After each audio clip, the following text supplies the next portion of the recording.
شهر رمضان الذي أنزل فيه القرآن هدى للناس وبينات من الهدى والفرقان فمن شهد منكم الشهر فليصمه. أعوذ بالله من الشيطان الرجيم. بسم الله الرحمن الرحيم.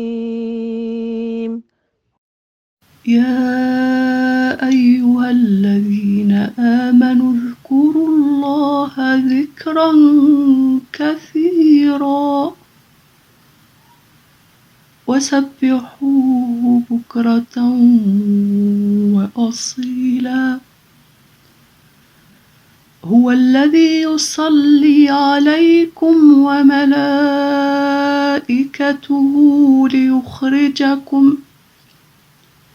ليخرجكم من الظلمات إلى النور وكان بالمؤمنين رحيما. Que la paix de celui qui jamais ne dort étreigne tendrement ton cœur, ma douceur. Assalamu alaykum wa rahmatullah wa barakatuh. J'espère que tu te portes bien et que ton petit cœur se porte bien. Ténèbres, al-dhulumat. Un mot qui fait s'agiter ce petit bout de chair dans ta poitrine qui jamais ne prend repos au risque de t'exposer à la fin de ta vie. Un mot qui effraie et qui renvoie à cette notion de dhulm, cette injustice que l'on ne sait que trop souvent infliger lorsque l'on n'a pas rendu grâce et gloire à Allah. Subhanallah. Subhanallah. En voilà une autre parole qui agit sur le cœur, mais cette fois-ci, tel un pansement, un baume apaisant de délicatesse et de douceur. C'est comme si au sein même de ta poitrine se déroulait un événement festif et joyeux au son des battements de ton cœur, tels des tambours, retentissant dans tout ton être et réclamant l'attention générale pour la venue de quelqu'un d'important. Et par là même, une invitation à l'humilité, une invitation à la sincérité, une invitation à la complète et parfaite dévotion. Gloire à Allah. C'est ainsi que l'on traduirait cette merveilleuse formule d'évocation. La gloire d'Allah est chantée par tout ce qu'il a créé. Tout.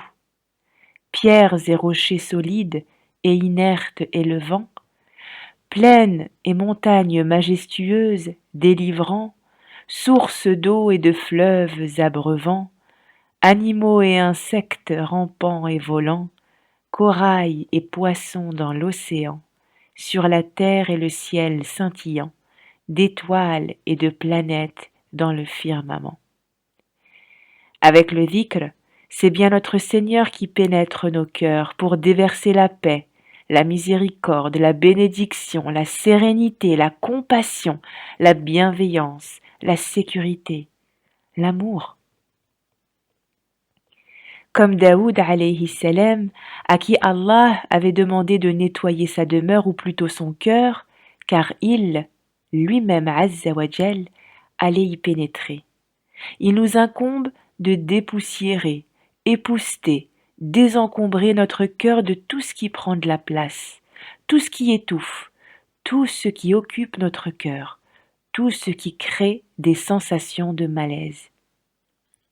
Pour cela, quelle meilleure occasion que le mois béni de Ramadan, et quelle autre merveilleuse façon que l'évocation d'Allah, la glorification d'Allah, la demande de pardon.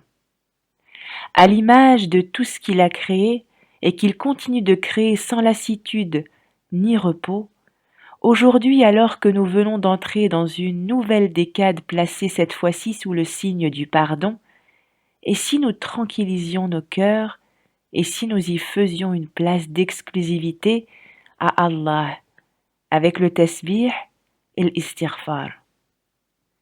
Des paroles méditées plutôt que de simples formules dénuées de sens. Wallahu ta'ala a'lam wa ahkam. Wa sallallahu ala nabiyyina Muhammad wa alihi tayyibin at-tahirin. Que ta journée soit miséricorde.